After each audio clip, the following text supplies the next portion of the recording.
ಆಮೇಲೆ ನಿಮ್ಮ ಆತ್ಮ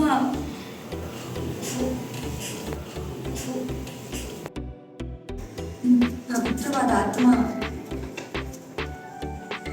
ಇವಾಗ ದೇವರು ನಿರ್ಧಾರ ಮಾಡಿದ ಅನ್ಸುತ್ತೆ.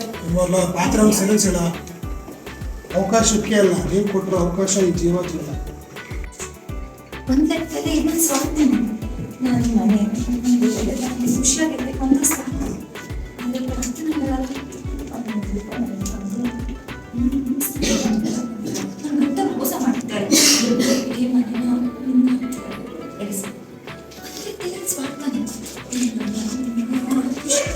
ಸ್ವಾರ್ಥ ಸ್ವಾರ್ಥ. ಆದರೆ ಪ್ರಾರ್ಥನಾ ನೀವು ಕೊಟ್ಟಿರೋ ಅವಕಾಶ, ಈ ಜೀವ, ಈ ಜೀವನ ನೀವು ಹೋಗಿದ್ದೀರ. ಆದರೆ